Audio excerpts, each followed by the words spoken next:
What's up, everybody? It's Rad Chad from Maximum Threshold. I'm at the Whiskey A Go-Go in Hollywood, California, and right now, joining me, this gentleman does not need no introduction. You know him from many bands, many products.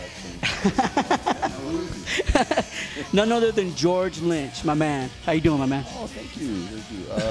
Well, you know, a little crispy around the edges, but I'm all right. Yeah. Correct me if I'm wrong. You just drove from Las Vegas, and now you're doing a Hollywood show right now. Uh-huh. Insane. We're out on a 10-day West Coast Lynch Mob run up to Seattle and back the hard way. Awesome, man. Cool. And yeah, we played last night. But you know, sort of the nature of these kind of gigs is you play late. You know, you're playing the Whiskey A Go-Go on a weekend. Yeah. If everything goes late here, so you actually go on stage like at midnight. Yeah. And so you get off stage a little before 2, then you usually go out and hang out with people and sign things for people and things like that. Which is cool, man. But I must say, man, that people, rockers are actually coming out and doing it. We're doing it because we're trying to make money and sell merchandise. Hey, first honest answer, and I love it. He's got to pay the bills, and I dig the fact that he said that. Hey, man. We're servicing the brand, like, you know, it means something to people. I mean, we spend time, we take pictures, we listen to their stories. Oh, I saw you, you know, 25 years ago at, you know, on whatever tour, at whatever arena or something, and it means something to them in their lives. I mean, we hear it all day long, but you can't get like that because, you know what, these people are literally paying your bills. They put food on my table, they feed my family. That's cool, man. I respect that. Honestly, I mean, I'm not saying I have to be a hero, it's just we all do it, and that's why we do it. It's part of what we do. I mean, wax philosophical here. Yeah. Meanwhile, back at the ranch, though. I'm sorry. Dude, no. Hey, man, speak your mind, brother. I'm glad that you're doing that. You know, I dig the fact that, like I said, I'm not going to name drop or anything, but I've interviewed bands or musicians, and it's like, be honest, man. And that's cool. That I love the fact that you're honest about that, man. You know that you need to make money. You know that you have to pay the bills, but you want to go out there and you want to give the fans a good show, and that's what I dig about it. I've seen this is I think my 4th Lynch Mob show, man. It's going to be tonight. Oh, this will be the best. Yeah, because I'm here. Let's see, tonight, should I start making excuses now? I mean, kind of the nature of you know, I've got a lot of projects. Yeah. Good and bad. It's bad in the sense that it dilutes my energies or the focus for one particular project at times, and I get confused. So sometimes I forget the names of the guys in the band, and I forget which song I'm supposed to play. You know, and I'll get parts confused. Well, what about? Do you remember what city you're in? Sometimes. Now that happens when you're on a really extensive tour. I've actually forgotten what part of the world I'm in. And that is very scary. That's actually terrifying. You gotta flip the guitar over and make sure there makes like Spinal Tap-ish. You go, oh, where am I at? Oh, I'm in Cleveland. When it's happened, I think it happened twice to me, where I'll be in a hotel and I'll wake up in the middle of the night in a dark room and have no idea where in the world I am. Wow. And this is like on extensive tours, you know, like something where you're gone for months, you know. Yeah. And you're like, you think you're in the States, but am I in Europe or? And you have no idea. And you get panicky. And so what I've done is then I call the front desk and I said, "Where am I?" You're in North Dakota. And then you get an English speaking. You're in Britain or something. What do you want? Or you're in Australia. Like, yo, mate. What? You know, like, oh, now I know where I'm at. You know. Well, they tell you where you are. And that's cool, then man. You feel better. You feel grounded, and you kind of know where you're at in the universe. Speaking of project, man, I was on the internet the other day and I was looking at that KXM. Am I saying that right? Mm-hmm. Your new project. Can you elaborate a little bit on it? I mean, you got some awesome musicians. You got the Doug from King's X, bass player. You got Ray who plays for Korn now, who's drumming, and then of course you. How did that transpire? Well, you know, a lot of times when you living and working in LA, and just Music Central, the epicenter of the rock music industry, I guess, in the world, and you know, you've been around for so long, decades, and you know, you run into everybody. Everybody runs into everybody at one time or another, and invariably, a lot of times, there's this huge mutual admiration society, along with the competitiveness with bands and players and so forth. But you all respect each other too. You know, exactly. Well, you have to. You have to. And so, you know, I couldn't count on both hands. You know, I wouldn't have enough fingers to tell you how many times we'd run into people and go, oh, you know, we're going to put this thing together. And you know, you had a few drinks and you're at a party, and it's just like, and of course, you know. Month goes by, you're like, wait a minute. Well, no, the next morning, it's like, you know, it's like meeting that person on the plane that you're going to be best friends with and you never hear from them again, you know. So, I mean, it's not that there aren't the best intentions there. It's just that real life gets in the way. And of course, so forth. So, yeah. But in this case with KXM, what happened was Doug and Ray and I, who know each other casually, and done things together, we're at Ray's house. He was having a birthday party for his little boy. And my wife actually was involved in the loan on their house. She does that kind of work. By the way, lovely. Your wife's lovely she's the one that set this up, and I appreciate it. I just want to give a shout out to her. Go ahead. I'm sorry. She'd probably do a way better video than me. Anyway, so we're at this thing. We first started talking about this. You know, we should do this. Are you guys in? You know, of course. And then I thought, well, you know, whatever. But I was determined to see what I could do to make sure that this time it didn't fall through the cracks. And so were they. And because of that, it actually worked. You know, I mean, we all showed up. We made time. We went out of our way to make time and make the effort to be somewhere that was difficult to be. And even with all that, we were only able to spend 10 days making this record as far as our time in the studio. And we had no songs. So it was just like, okay, we've never played together as a band. And we're not going to sit down and write anything, and we're not going to do any pre-production. We don't have a producer. We're just going to go into a recording studio. We're going to pay for the studio for 8 days. We initially did 8 days with an engineer. So it was just the three of us and an engineer. And we're just going to set up in one big room and see what happens. That's great. And it was really brave, but at the same time, you know, we've all been playing long enough to where if we can't pull this off at this point in our lives, we shouldn't be doing this. Exactly. We should get different jobs, you know. And it was magical. And even I actually did have a couple of things that were sort of ideas that I had floated around my head that were never used on anything else. And I thought, oh, it's a start, you know. And it was like, nope. No preconceived ideas. So it's just, here's a drum beat, play a guitar riff, play a bass line, and we start writing. We spend about, you know, 4 or 5 hours kind of building a song from scratch, and then we spend the rest of the day tracking it, recording it. And we did that 8-day session, and then we did it 2 more days. So we did a total of 10 days, and we wrote, I believe, 12 songs.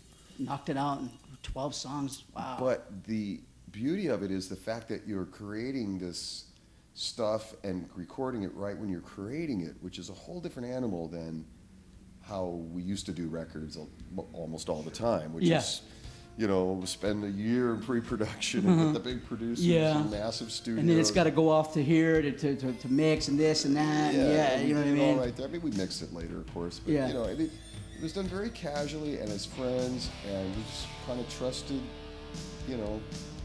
But obviously, like you said, obviously it clicked. It clicked because you wouldn't, like you said, you wouldn't be doing it right now, right? You would just be like, okay, yeah, okay, it's cool. I played with you guys, and you know, no. Well, I think what happened when as it was evolving through the days, you know, the first week, is that we all were brave enough to show up and trust that things would work out. Yeah. And you know, but mature enough to know that, you know, just who knows, you know, what's going to happen. But as the days evolved, all this beautiful stuff started happening, and we thought, well, you know, one song that was pretty cool. Oh, we were getting off on it, and then next one, you kind of see everybody's faces light up, and then that old enthusiasm, like when you're in your garage band and you know you're starting out, you come up with, and you just think you're going to be the biggest band in the like world, you said, and all your ideas are awesome. It evolves into something, you know. You're on your 5th song, and it's like, holy shit, man! Look at this! Look what we're doing. It wasn't even. It was really, and this awareness continued to happen and evolve as it got closer to mix. And then when it got to mix, we were just like, holy shit, we created a monster. Yeah, it's beautiful, a beautiful monster. So, getting back to basically when do we expect something from you guys as regards of that project? Do we expect an album coming out soon? KXM is March 12th around the world, worldwide release on 3 different labels, and then we have and I wouldn't say this unless it was true, because I very rarely lie about things that matter. We did a video that we were blessed with getting this wonderful gentleman, Jamie Brown from Perfect World Entertainment to help us out and bring us in. And for a very low price, we've got a unbelievable video. And he's a big fan and good friends with all of us, and heard the project, felt it was so important, musically important, that it deserved this. And we did a phenomenal video that. And the video's out right now, from what I understand, right? No. Those are our promotional videos that we did, just the process of recording the record and us just talking about it and hanging out together and stuff. That was done with a friend of ours, Sebastian Paquette, that works with Korn. Ray brought him in, really great guy, and he's, but that's just for promotional purposes. Yeah, no worries. But they could see those on your Facebook and all that, the promotional stuff, to get an idea of what you guys are doing. But the first single is called Rescue Me, and that's what we did the video for. And it's really a very personal song. Doug and I spent a lot of time in the process of doing this record. We were working on vocals and arrangements and melodies and things like that. And he was staying with me in the house, and so we got to know each other on a deeper level, and a lot of things that we talked about are expressed in his lyrics. Because I said to him, this is what is going to resonate with other human beings on this planet. That's what music does. It's best. That's what it does best when it works. Is that, love it. You're talking about things that people can't relate to in any other format. Picks me, it picks me up. Sometimes it'll bring me down. You know what I mean? It's my life, or I felt that way, and of course it's real. Because when a person's singing and it's real, there's a big difference in a pop song. It's just kind of contrived. Yeah. I know you like a lot of projects. I mean, is it something that you love doing? I mean, you generally just love playing, man. I mean, is that, again, getting back to earlier in our conversation, I know you have to pay the bills and that, and I dig the fact that, but I mean, you just love playing, man, all the time. I mean, it's because I notice you do a lot of projects. I notice you help a lot of people too in other bands and stuff, and I think that's rad that you do that, man. I mean, it's just something you just love doing. I didn't help anybody in other bands. I did. Past tense. No, well, no. What I'm saying is, you played on a couple tracks. I mean, Oh no, yeah. Yeah, that's what I meant. I do that for money. Yeah. Oh, okay, cool. I'm helping myself. I love the fact that you just let it hang out, bro. I do that. No, I do that for. It's very strange. I think that's a problem with this business, on the business side of what we do, is that there's this kind of sense with artists and musicians, and especially that what we do isn't real work, and we're sort of selfish for expecting to be compensated for what we do. And I'm sorry. I mean, I'm not going to sit here and say sugarcoat it, basically, how hard it is. I mean, it's easier probably than punching a clock in the coal mines in Kentucky and dying of black lung disease at 50. Yeah. And not dying a hero and not being on the cover of a magazine. I get that. But, I work very hard. The people I work with work very, very hard and put our heart and souls and are supposedly, hopefully, creating something of value to people that is worth the $9 or worth the $20 for the ticket to get in and see. Yeah. A lot goes in to get here. I mean, yeah, you're right. You're correct. They're not paying you to do what you're doing right at the moment, to be standing on stage or for that little piece of plastic on the CD or whatever. They're paying for the 45 years it took to get there, and the other guy's 40 years, and the other guy's, and everything it took up to this point to be able to create that piece of work. It's a tremendous amount of work, and there has to be an equitable exchange of energy in everything we do in this world. I mean, that's just the way nature works. And so, very well put. I forget what my original point was. I think you were talking about that. Just pay me my damn money when I play. Oh no. You were saying a lot of projects. Well. No, I know. What I'm saying is, I dig the fact that you're always doing projects, because it's not just the same. And no disrespect to Lynch Mob and all the other bands that you've been in, but it's not the same humdrum thing. You're doing something different. Like your KXM project. Well, listen, if you got a band like AC/DC or even let's say Rat or whatever, and they do a certain thing and they're known for a certain thing, it's a brand. It's not Coke. You don't want to change the recipe. I mean, it works. And some people are built that way as far as the musicians in those bands. It works for them, they make a living, they're happy doing it, and they're fine with staying the same. There's nothing wrong with that. Fans love that because they can depend on that. Like, again, no disrespect to them. I mean, I think you can make the comparison between maybe what Dokken is now. I mean, they're servicing songs which are important to people. It doesn't really matter so much who's in the band as much as they're playing those songs that matter in people's history, personal history, and it's a brand, and then and that's fine. I'm just not built that way. I get that, and I do a little bit of that with Lynch Mob, and Lynch Mob plays a lot of Dokken songs. That's part of my personal history, a huge part of it. Got me there. But on the other hand, I'm not standing still 25 years ago and spinning. I mean, dude, it's just you are correct, sir. the music that flows through our heads, people. I mean, it never stops, and it's always evolving. You always hear this kind of perfect song. The most amazing. The way I write sometimes is I visualize. I won't give my secrets away here, but I visualize the band I want to see at the ultimate concert, right? Like, everybody's smoking a little bit, the lights are down, the roadies are running around, the lights are blinking, and you got that tension, and what's going to happen, and then the world's best band comes out and blows your fucking mind with the world's best song. Fuck. I want to write that song, right? Yeah. I've never quite written it, you know what I mean? So you keep reaching for that. And then inside that song is the world's best guitar solo. It just lifts people off and raises them up, takes you higher and higher. And, and that one's been spinning around in my head for fucking decades. So, you keep chasing that dragon. Right on, man. Right on. Let's get back to Lynch Mob. Now, I noticed... Since the bass player walked, Yeah. The bass player just walked in, ladies and gentlemen. Well, he's also, as you said, we all do different projects. Kevin,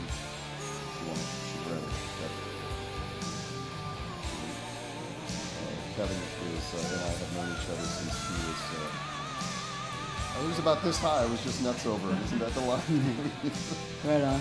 I think he just remind me. Wow, just a young lad, He used to come over. We had a half pipe at the house. Half pipe at the house. He'd come over to the same neighborhood. Were you a shredder when you were younger, man? No, I was. I think you were, weren't you? Or you were your friends? I don't. But I do remember that at that point, it was in the 80s, and I was in Dokken, and we were, whatever, we were on MTV and stuff. And he would, I think this is right, if I'm remembering right, and he would come into the house and grab my Tiger guitar and run around the house and say, I'm going to be a rock star someday playing my Tiger guitar. And now we're playing together. That's awesome, man. That's a pretty cool story, right? Yeah. Hey, shit, man. But you got the tour going on with Lynch Mob right now. Yeah, we got Jimmy West Coast. DeAnda on drums from Bullet Boys. And been having somewhat of a revolving door with vocalists, unfortunately, which is a bane of my existence and the story of my life. But at the moment, is Keith St. John. Okay. Last week was somebody different, but I won't talk about that. Yeah, that's another story in itself. Well, yeah, we'll carry that on another time. That's the cool thing about Lynch Mob. You come see, you never know who was going to be singing, right? It's going to be a surprise at the grab. Now, let me ask you this. Anything fresh and new coming up with Lynch Mob? A new album, maybe something? We've got half a record in the can that's been sitting there for a long time, which I would like to find a way to finish at some point. But it's complicated. We have to really, we're dedicated to reestablishing the band and defining what we are and how we're going to go forward. If that's in the cards, that's what we want to do. Hopefully it'll work out. But it's in the stars. It's in the stars. We have half a record that's really a beautiful record that I would like to get finished. I don't like leaving really beautiful pieces of work just in the trash. Unfinished, basically. You want to be able to, because they're like your children, you make these things and they're painful to give birth to, and then you send them out in the world, and hopefully they come back and get jobs and give you the money. George, what's your sites that they can log on to, man? Your Twitter or Facebook and all that good schnuck. Where can they find you? If you want to plug Mr. Scary 2 Guitars, man, go for it, man. Oh yeah, well you just did. Mr. Scary. Mr. Scary. I'll let him do it. Okay, MrScaryGuitarist.com. How many people watch this? A lot. It goes all over the world. Like dozens, right? Yeah, more than a baker's dozen. Nice. So, MrScaryGuitars.com. On that site, you can also check out my pickups for Mr. Scary pickups. I won't get all too into it. It's self-explanatory. If you go on the site, MrScaryLynch.com. I believe there's Lynch Mob and KXM sites and Facebooks and all that. I don't know about that. Just go on the sites and type in, Google it, and you'll find it. Yeah, awesome, man. I want to appreciate you taking time out to Left-handed shake. Okay. yeah, official shake, man. Thank you very much. I want to appreciate you taking your time out, man. You just again, I know you just came back from Las Vegas, Well, man. I've been sitting in this room for another 4 hours. So. Do we got plenty of tape? I mean, well, I know we got plenty of battery power. But yeah, thanks, man. I really appreciate it. And like I said, looking forward to the show. And check these guys out, man. When they come to a town near you, Lynch Mob. Check out his other projects. Go on his support and occupy. Go on the websites. I mean, just support and occupy. That's all we ask, man. This is Brad Chat from Maximum Threshold. Horns up, bitches.